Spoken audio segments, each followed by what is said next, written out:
Y si el problema no fuera el miedo, sino las preguntas que dejamos de hacernos, vivimos corriendo, cumpliendo, sobreviviendo, tomando decisiones que parecen lógicas, responsables, prudentes, pero en el fondo algo incomoda, una sensación silenciosa de estar viviendo a medias. Este video no es para darte respuestas fáciles. Es para incomodarte con las preguntas correctas, preguntas que no buscan motivarte por un momento, sino despertarte, porque cuando una persona se atreve a cuestionar quién es, por qué decide como decide y a quién le entregó el control de su vida, algo se rompe y algo empieza a construirse. Bienvenido a Evolución.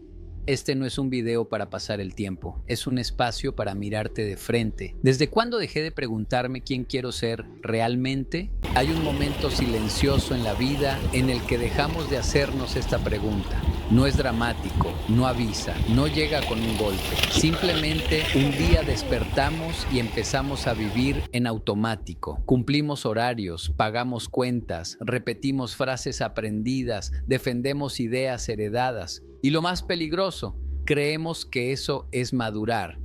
Pero madurar no es dejar de preguntarse quién soy, eso es resignarse.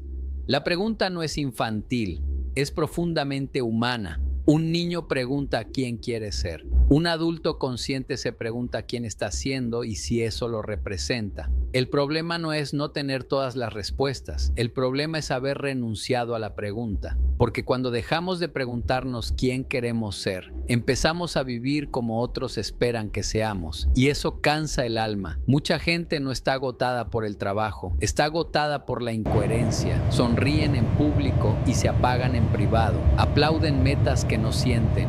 Defienden decisiones que no eligieron desde el corazón. Y cuando algo duele, lo justifican diciendo así es la vida, cuando en realidad así fue su renuncia. Preguntarse quién quiero ser no es un lujo filosófico, es un acto de responsabilidad, porque cada decisión cotidiana, desde cómo hablo hasta cómo amo, está formando a alguien, y ese alguien soy yo. Si no defino conscientemente quién quiero ser, alguien más lo hará por mí. La cultura, el miedo, la comodidad, la herida no sanada. Esta pregunta incomoda porque nos confronta con nuestras propias contradicciones, nos obliga a aceptar que quizá estamos viviendo una versión reducida de nosotros mismos para encajar, para no fallar, para no decepcionar.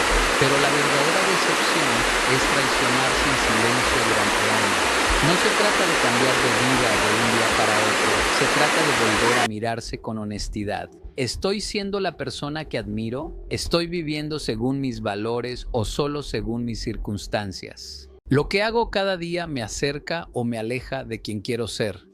Esta pregunta no busca perfección, busca dirección. No exige resultados inmediatos, exige conciencia. Porque cuando uno sabe quién quiere ser, incluso los errores tienen sentido.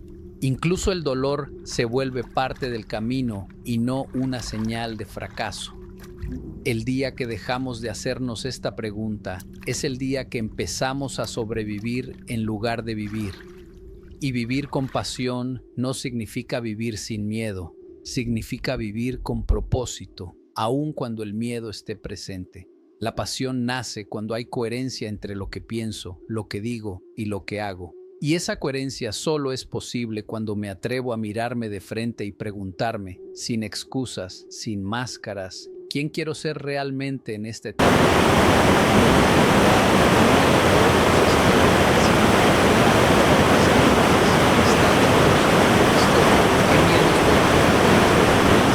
Esta pregunta es peligrosa porque desenmascara muchas de nuestras decisiones más sensatas.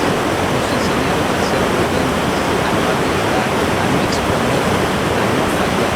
La prudencia es valiosa, claro que sí, pero hay un punto en el que deja de protegernos y empieza a encarcelarnos. El miedo es astuto, no siempre se presenta como pánico. Muchas veces se disfraza de lógica, de responsabilidad, de madurez. Dice frases elegantes como no es el momento, mejor espero un poco más. Hay que ser realistas. Y así pasan los años. Confundimos prudencia con parálisis. La prudencia analiza riesgos, el miedo exagera consecuencias. La prudencia pregunta cómo hacerlo mejor. El miedo pregunta qué pasa si sale mal. Y cuando vivimos desde el miedo, nuestras decisiones no se basan en lo que queremos construir, sino en lo que queremos evitar. Evitar el rechazo, evitar el fracaso, evitar el dolor. Pero una vida diseñada para evitar el dolor termina evitando también la plenitud. Muchas personas no fracasan porque nunca lo intentan y llaman a eso prudencia, pero no avanzar no es neutral. También es una elección, y casi siempre es una elección guiada por el miedo. El miedo nos promete seguridad, pero lo único que garantiza es arrepentimiento, porque llega un momento en que uno se da cuenta de que no duele tanto lo que salió mal como lo que nunca se intentó. Esta pregunta nos obliga a revisar nuestras excusas favoritas. ¿Realmente estoy siendo prudente o estoy protegiendo mi zona de confort? ¿Estoy esperando el momento perfecto o estoy esperando no sentir miedo? ¿Por qué ese momento no llega? El miedo no desaparece antes de dar el paso, aparece después de imaginarlo. La valentía no es ausencia de miedo, es decisión a pesar del miedo. Y trascender el miedo no significa eliminarlo, significa dejar de obedecerlo ciegamente. La prudencia cuida la vida, el miedo la posterga. La prudencia nos hace preparar, el miedo nos hace procrastinar. Y muchas veces justificamos nuestra inacción diciendo que somos responsables, cuando en realidad estamos siendo obedientes al temor. Esta confusión tiene un costo alto: vidas pequeñas, sueños aplazados, talentos enterrados. El miedo siempre quiere pruebas antes de avanzar, pero la vida solo entrega claridad después del movimiento. Nadie se siente listo antes de intentarlo. La confianza no antecede a la acción, nace de ella. Preguntarnos qué miedo estamos confundiendo con prudencia es recuperar el poder de decidir conscientemente. Es aceptar que toda vida con sentido implica riesgo, exposición y posibilidad de error, pero también implica crecimiento, dignidad y sentido. El miedo quiere que sobrevivas, tu propósito quiere que vivas, y entre esos dos siempre habrá tensión.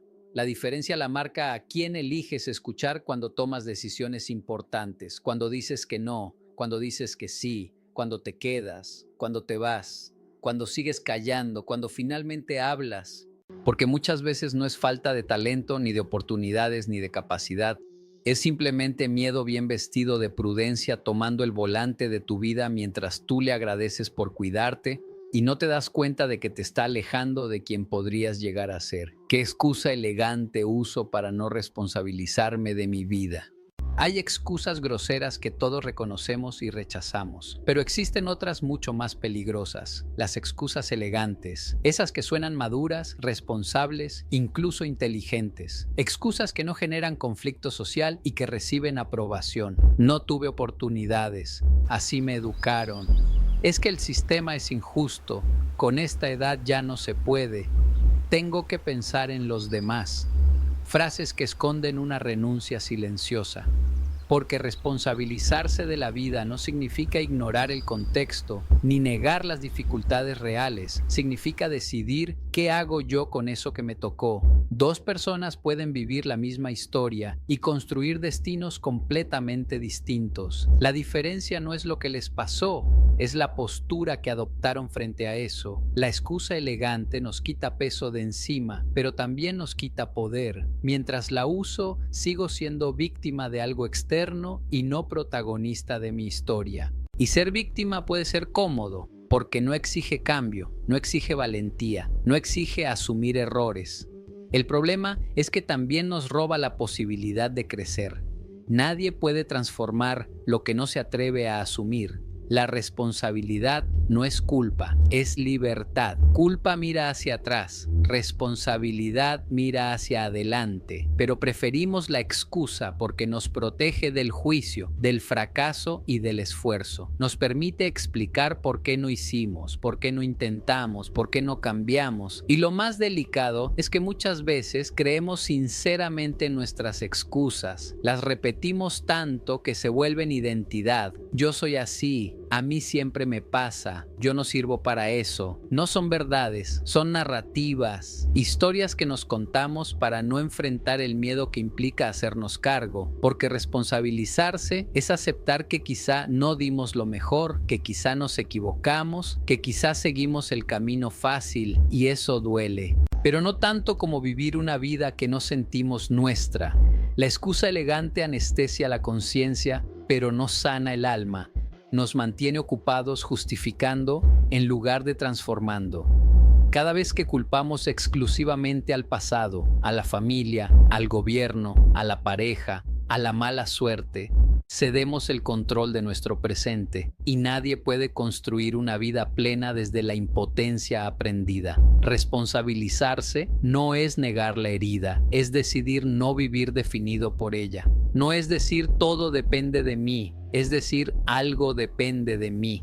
Y ese algo es suficiente para empezar, porque el momento en que dejo de usar excusas es el momento en que empiezo a tomar decisiones incómodas, pero necesarias. Decisiones que no siempre serán aplaudidas, pero que me devuelven la dignidad de ser autor de mi propia vida. La pregunta no es si tuve desventajas, la pregunta es ¿qué estoy haciendo hoy con lo que tengo? Y esa respuesta no se puede delegar. ¿Qué pasaría si fracaso? ¿Y qué pasará si nunca lo intento? Esta es una pregunta que enfrenta dos miedos distintos, pero solo uno de ellos es evidente. El miedo al fracaso es ruidoso, visible, reconocido. Nos hablaron mucho de él, nos enseñaron a evitarlo, a esconderlo, a avergonzarnos de él. Pero hay otro miedo mucho más silencioso y devastador. El miedo a una vida sin intentos. El fracaso duele, sí, golpea el orgullo, sacude la autoestima, expone vulnerabilidades, pero es un dolor agudo, no crónico, tiene aprendizaje, tiene movimiento, tiene historia. En cambio, el dolor de nunca intentarlo es lento, silencioso y persistente. Se manifiesta en forma de arrepentimiento, de frustración acumulada, de envidia disfrazada de crítica. La gente que nunca intentó suele ser muy experta en explicar por qué otros no deberían hacerlo. El miedo al fracaso nos paraliza porque lo imaginamos como una sentencia definitiva, cuando en realidad es un evento, no una identidad. Nadie es un fracaso. Alguien fracasa en algo. Pero cuando no lo intentamos, no hay evento, no hay historia, no hay aprendizaje. Solo hay una pregunta sin respuesta persiguiéndonos durante años. Y si hubiera, esa pregunta no se puede corregir, no se puede rehacer, no se puede resignificar fácilmente. El fracaso, en cambio, se procesa, se llora, se analiza, se supera. El no intento se enquista. Además, el fracaso suele ser socialmente visible, pero el arrepentimiento es íntimo. Nadie ve el peso de los sueños abandonados, de las decisiones postergadas, de las palabras no dichas. Y por eso parece más seguro no intentarlo. Pero esa seguridad es una ilusión, porque el tiempo no se detiene. La vida avanza incluso cuando uno decide no moverse. Y cada año que pasa sin intentar algo importante reduce la tolerancia al riesgo. Nos volvemos más cautos, más rígidos, más temerosos, no porque seamos más sabios, sino porque estamos más acostumbrados a no exponernos. El miedo al fracaso nos pregunta, ¿qué pasará si sale mal? Esta pregunta nos obliga a preguntarnos qué pasará si nunca lo intentamos. ¿Qué versión de nosotros mismos estamos condenando a no existir? ¿Qué potencial estamos enterrando por miedo a quedar mal, a perder, a equivocarnos? Intentar algo importante no garantiza éxito, pero garantiza experiencia. Garantiza crecimiento, garantiza respeto propio, porque hay una paz especial en saber que uno lo dio todo, incluso si el resultado no fue el esperado. El fracaso puede ser una anécdota, el no intento puede convertirse en identidad. Y vivir con pasión no es asegurar resultados, es atreverse a jugar el juego completo, es aceptar que el error es parte del camino y que la dignidad no está en ganar siempre, sino en no traicionarse, porque al final El miedo al fracaso se parece mucho al miedo al juicio, y ese miedo vive más en nuestra cabeza que en la realidad. La mayoría de la gente está demasiado ocupada con sus propias inseguridades como para recordar nuestros errores. Pero nosotros sí recordamos lo que no hicimos, y ese recuerdo pesa más que cualquier caída. ¿A quién le estoy entregando el control de mis decisiones? Pocas personas se detienen a pensar esto con honestidad. Creemos que decidimos libremente, pero muchas de nuestras decisiones están condicionadas por miradas externas. La opinión de la familia, las expectativas sociales, el qué dirán, la comparación constante. Vivimos en una cultura que premia la aprobación y castiga la diferencia. Desde pequeños aprendemos que ser aceptados es más importante que ser auténticos. Y así, poco a poco, vamos cediendo el control. Primero en cosas pequeñas, luego en decisiones importantes. Elegimos carreras para complacer, relaciones para no estar solos, estilos de vida para encajar. Y cuando algo no funciona, no sabemos exactamente por qué nos sentimos vacíos. Porque nunca fue una decisión completamente nuestra. Entregar el control no siempre es consciente. A veces se disfraza de amor, de lealtad, de gratitud. Después de todo lo que hicieron por mí, no quiero decepcionarlos, no puedo fallarles. Pero vivir para no decepcionar a otros suele implicar decepcionarse a uno mismo. Y esa decepción es silenciosa, pero profunda. El problema no es escuchar consejos, el problema es obedecer expectativas que no resuenan con nuestra verdad.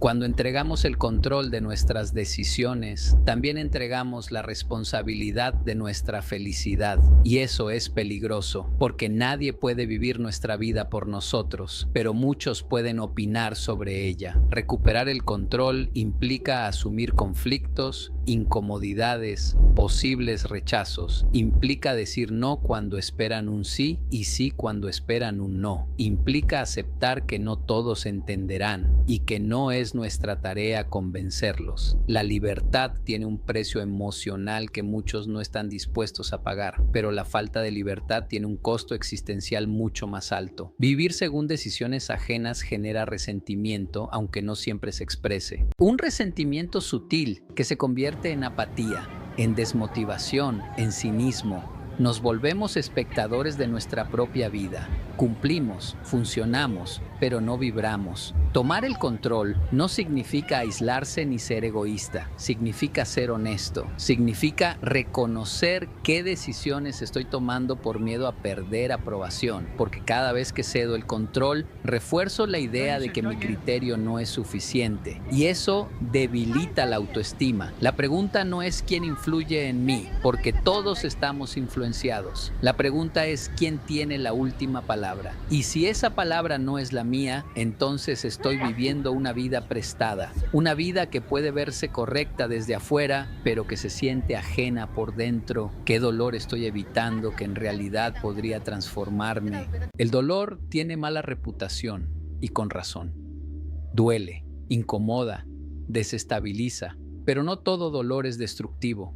Hay dolores que, aunque nadie los elegiría voluntariamente, contienen información valiosa. Dolores que revelan límites, necesidades, verdades que habíamos ignorado. El problema es que vivimos en una cultura obsesionada con evitar el dolor, evitar sentir, evitar enfrentar, evitar atravesar. Buscamos anestesia emocional en distracciones, consumo, ruido constante. Y mientras evitamos el dolor, también evitamos el crecimiento, porque lo que no se enfrenta no se transforma, se repite. El dolor evitado no desaparece, se disfraza, aparece como irritabilidad, como vacío, como miedo constante. Muchas personas no le temen al dolor en sí, le temen a lo que ese dolor pueda decirles sobre su vida, porque hay dolores que señalan que algo no está bien, que una relación ya no funciona, que un camino ya no tiene sentido, que una herida sigue abierta. Evitarlos es postergar decisiones difíciles. Atravesarlos es iniciar procesos de cambio.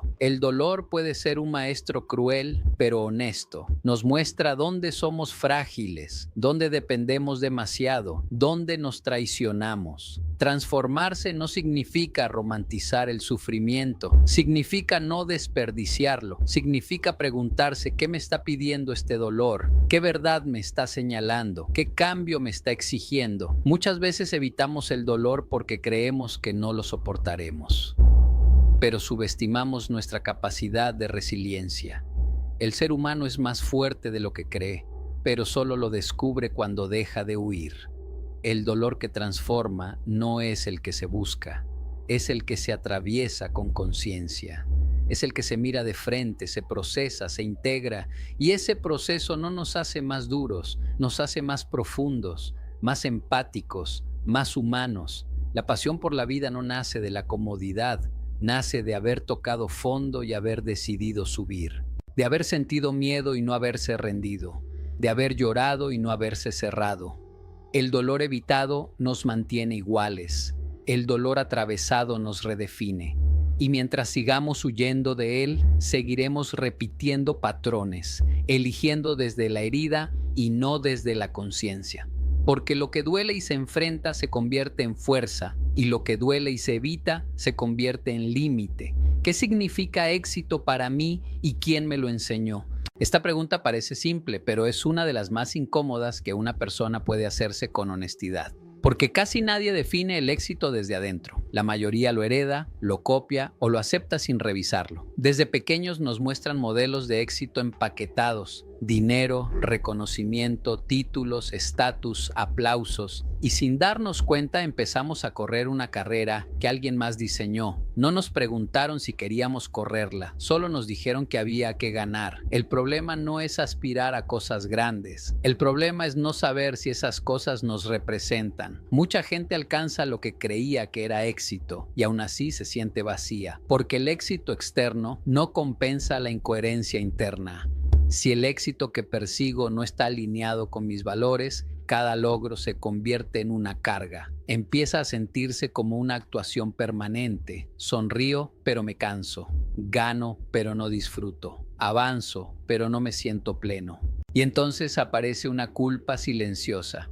¿Cómo puedo sentirme así si tengo tanto?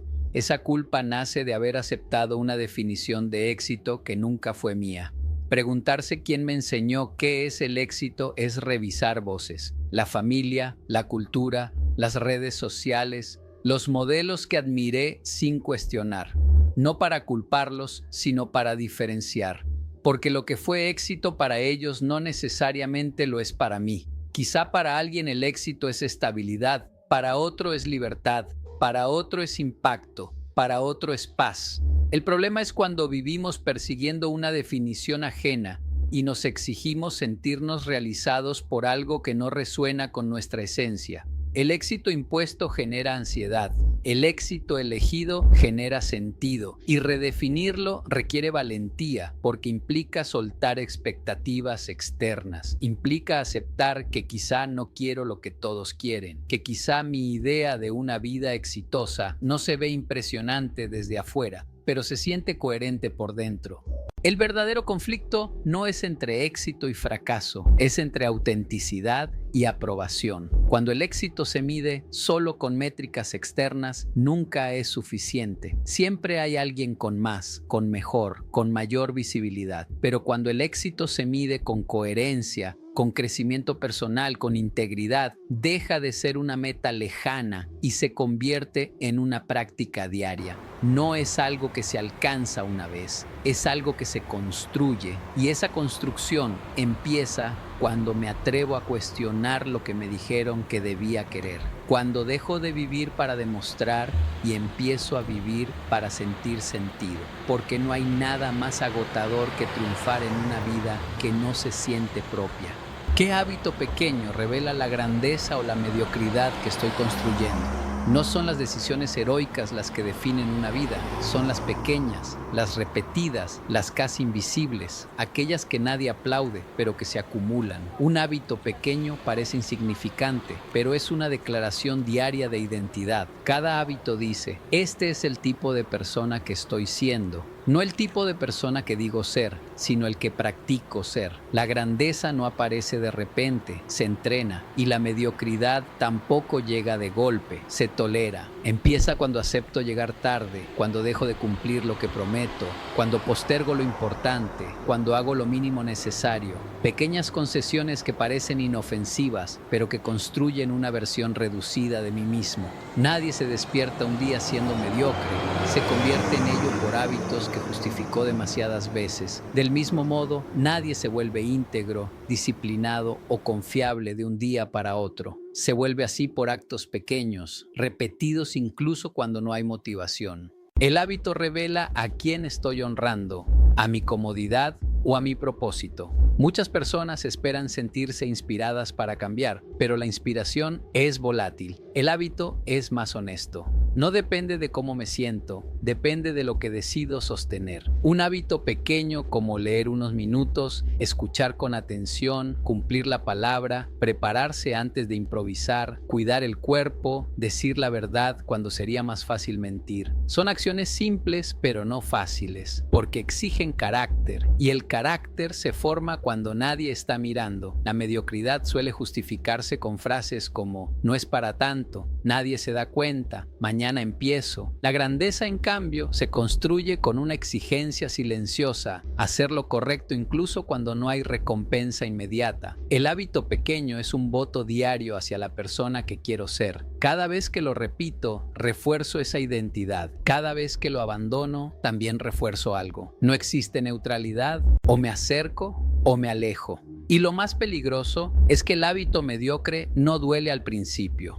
Es cómodo, es familiar, es socialmente aceptado. El hábito que construye grandeza suele incomodar porque va contra la inercia, requiere constancia, paciencia, humildad, pero también construye autoestima real, no la que depende de aplausos, sino la que nace del respeto propio. Porque cuando sé que me cumplo, que hago lo que dije que haría, algo se ordena por dentro. Y esa coherencia se nota, incluso sin palabras. Los hábitos pequeños son la evidencia diaria de si estoy creciendo o simplemente envejeciendo. Y aunque parezcan mínimos, están diseñando el tipo de vida que algún día llamaré resultado. ¿Qué historia me cuento para justificar no cambiar? Todos vivimos dentro de una historia, no una historia objetiva, sino una narrativa interna que explica quiénes somos, qué podemos y qué no. Esa historia no siempre es verdad, pero es coherente y por eso la creemos. Nos contamos relatos que justifican nuestras decisiones, o mejor dicho, nuestras no decisiones. Yo soy así, ya es tarde para cambiar. No tengo esa personalidad. En mi familia nadie ha sido así. Historias que no describen la realidad la limitan, porque una vez que algo entra en la historia, deja de cuestionarse. La historia se vuelve identidad y cambiar implica reescribirla, y reescribirla da miedo, porque aunque la historia actual duela, es conocida. Cambiar significa entrar en territorio desconocido, sin garantías, sin certezas. Entonces preferimos una historia incómoda pero familiar a una historia nueva pero incierta.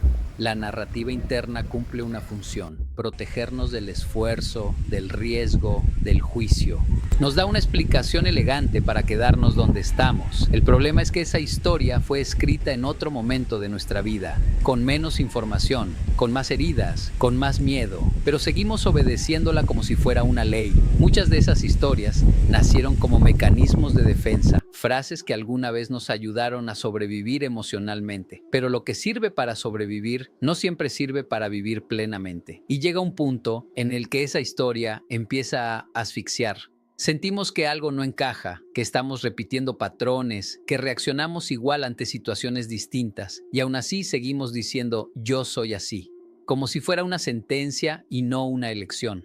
Cambiar no implica negar la historia, implica reconocer que ya no me define, que puedo honrar lo que fui sin quedarme atrapado ahí. La historia que me cuento también determina lo que espero de mí. Si me cuento que no soy disciplinado, no me exijo.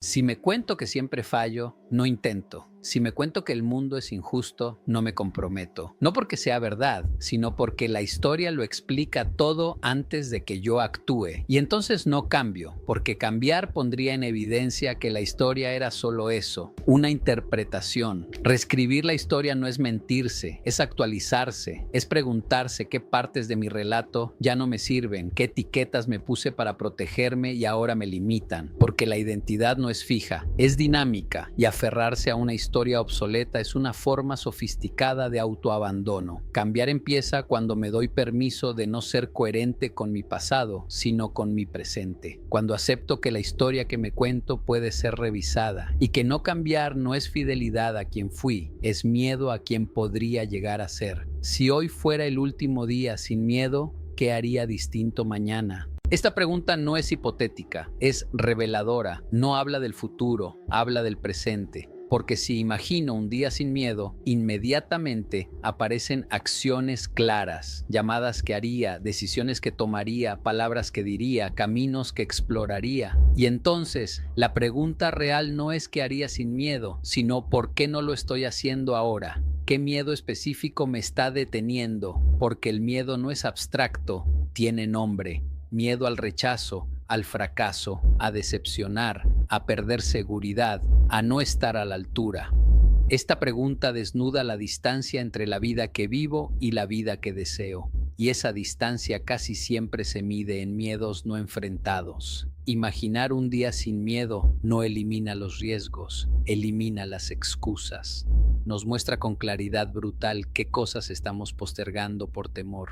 Y muchas de esas cosas no son grandes gestos heroicos, son conversaciones pendientes, decisiones pequeñas pero honestas, pasos que sabemos que debemos dar. El miedo nos hace creer que esperar nos protege, pero en realidad nos va apagando. Cada día que no hago lo que haría sin miedo, refuerzo el poder del miedo, le enseño que puede decidir por mí y el miedo aprende rápido.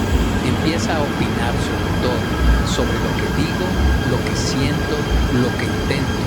Vivir con miedo no significa vivir asustado todo el tiempo. Significa vivir condicionado, ajustar la vida para no incomodar al miedo. Pero la pregunta plantea algo poderoso. Un solo día sin miedo sería suficiente para reordenar prioridades, porque cuando el miedo se calla, aparece la verdad, lo que realmente importa, lo que realmente deseo, lo que realmente necesito cambiar. Y esa claridad no es cómoda, porque implica responsabilidad. No puedo fingir que no sabía, no puedo decir que no me di cuenta. La pregunta revela que muchas veces no nos falta claridad, nos falta coraje. Y el coraje no es ausencia de miedo, es decisión. No se trata de eliminar el miedo mañana, se trata de no esperar a que desaparezca para actuar.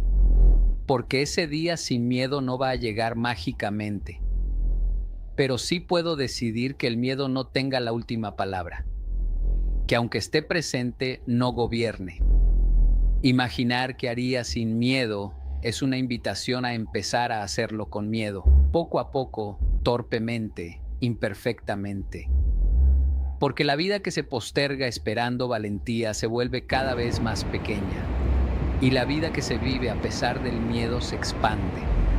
La pregunta no exige una respuesta teórica, exige honestidad, y esa honestidad incomoda pero también despierta, porque en el fondo, todos sabemos exactamente qué haríamos distinto si el miedo no nos frenara. Y ese conocimiento es el primer paso hacia una vida más auténtica y más viva. A lo largo de este mensaje no hablamos de fórmulas mágicas ni de cambios radicales de un día para otro. Hablamos de algo más profundo y más difícil: conciencia. La conciencia de que muchas veces dejamos de preguntarnos quién queremos ser y empezamos a vivir en automático.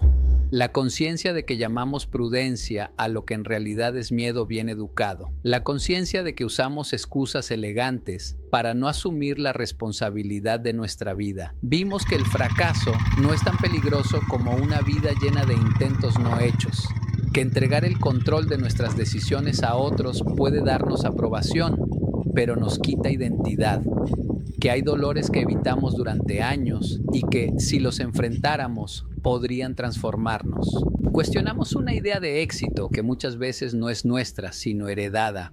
Entendimos que los hábitos pequeños revelan, sin mentiras, la grandeza o la mediocridad que estamos construyendo cada día. Reconocimos que la historia que nos contamos para no cambiar puede ser cómoda, pero también puede convertirse en una cárcel. Y finalmente nos enfrentamos a una pregunta brutalmente honesta. ¿Qué haríamos distinto si el miedo no decidiera por nosotros? Todo esto apunta a lo mismo. Vivir con más pasión no significa vivir sin miedo, significa dejar de obedecerlo ciegamente. Trascender el miedo no es eliminarlo, es ponerlo en su lugar. No como jefe, sino como acompañante. La vida no se transforma con aplausos ni con discursos bonitos. Se transforma cuando una persona decide dejar de huir de sí misma y empieza a hacerse responsable de lo que puede cambiar hoy. Y ese proceso no es rápido, pero es real y sobre todo es tuyo. Si este mensaje te incomodó, no lo ignores. Tal vez es el inicio de algo importante. Esto fue Evolución. Nos vemos en el próximo paso.